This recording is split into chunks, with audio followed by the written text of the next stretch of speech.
नारायणी सेना का नाम तो आपने सुना ही होगा, लेकिन क्या आप जानते हैं कि यह सेना कितनी भयावह और विध्वंसकारी थी? आप कल्पना कीजिए, एक ऐसी अजेय सेना जिसका एक एक सैनिक महाभारत के युद्ध में हजारों योद्धाओं से अकेले लड़ने में सक्षम था। सेना की एक विशाल टुकड़ी जो हर प्रकार के युद्ध कला में निपुण था, और वो केवल उन्हीं को दिखाई देती जिनके पास दिव्य दृष्टि थी। लेकिन महाभारत के कुरुक्षेत्र का युद्ध समाप्त होते ही यह सेना रहस्यमयी तरीके से लुप्त हो गई। आखिर यह सेना कहाँ गायब हो गई? क्या यह पूरी तरह से नष्ट हो गई, या फिर किसी गुप्त लोक में जाकर किसी विशेष समय की आने की प्रतीक्षा कर रही है?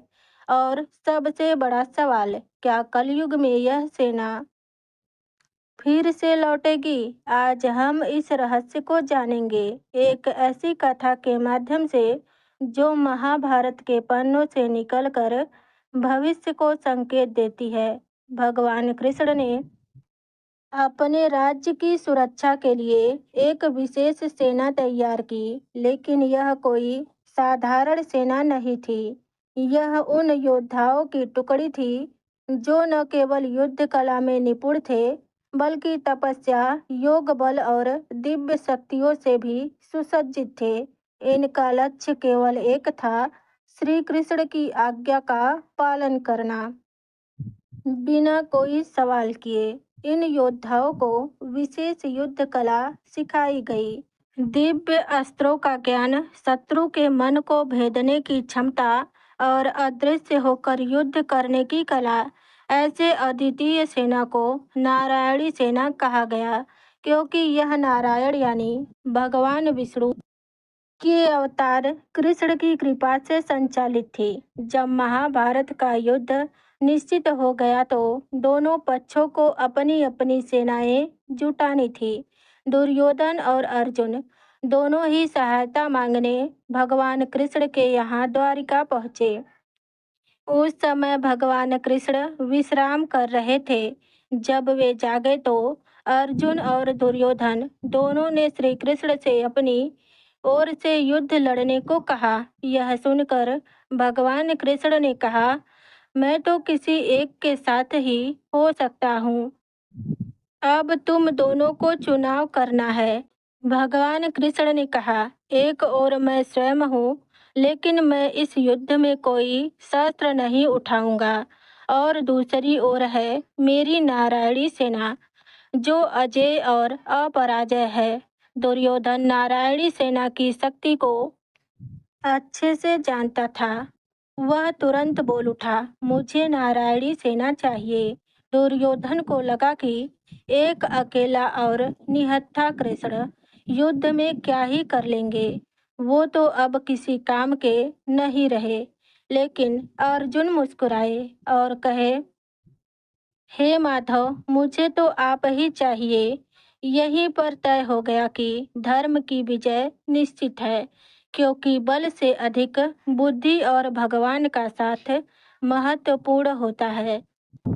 नारायणी सेना इतनी शक्तिशाली तो थी, लेकिन इतनी भयावह और विध्वंसकारी सेना का नेतृत्व बस भगवान कृष्ण ही कर सकते थे।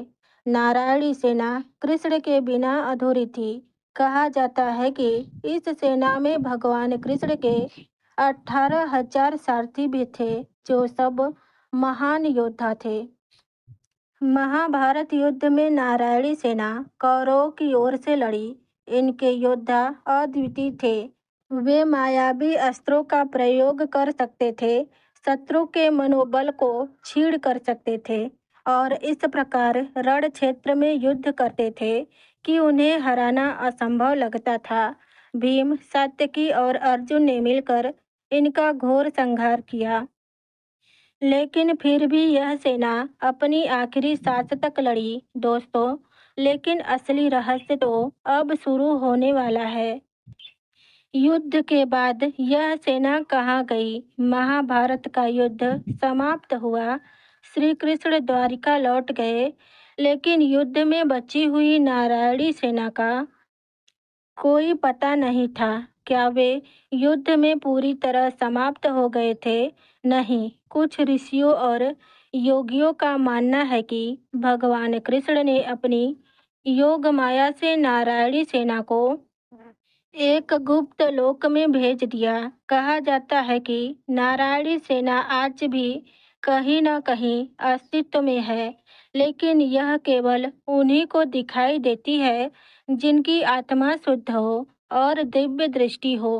कुछ लोग कहते हैं कि यह सेना गोलोक में चली गई, जहां भगवान कृष्ण के आदेश की प्रतीक्षा कर रही है।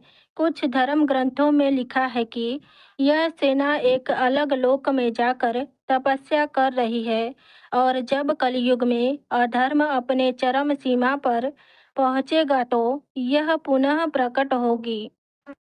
नारायणी सेना की दिव्य और चमत्कारी शक्तियाँ। सेना के बारे में कहा जाता है कि इनके पास सामान्य योद्धाओं से अलग शक्तियाँ थी। यह दिव्य दृष्टि वाले को ही दिखाई पड़ती है।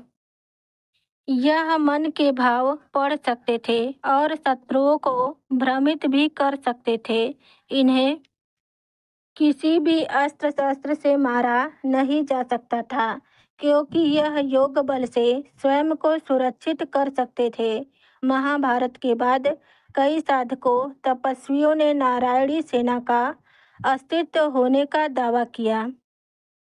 कई धर्म ग्रंथों में इस सेना के पुनः प्रकट होने की भविष्यवाणी भी की गई है।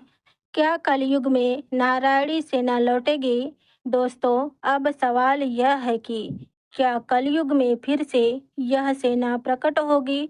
कल की पुराण के अनुसार जब अधर्म अपने चरम सीमा पर होगा, तब भगवान विष्णु कल की अवतार इस धरती पर आकर प्रकट होंगे। तब एक महा विनाशकारी युद्ध होगा। कुछ ऋषियों का मानना है कि नारायणी सेना इसी युद्ध के लिए पुनः लौटेगी और संभावना यह भी है कि यह सेना किसी गुप्त लोक में हो और जब समय आएगा तब यह प्रकट होगी। अब सवाल यह है कि क्या यह केवल पौराणिक कथा है या फिर सच में कहीं न कहीं नारायणी सेना इस पृथ्वी पर उपस्थित है।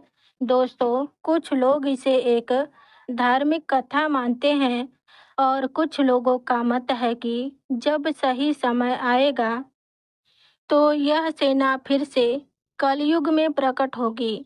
आपको क्या लगता है कि नारायणी सेना आज भी पृथ्वी लोक पर अस्तित्व में है या यह केवल महाभारत काल की दिव्य और अलौकिक कथा है?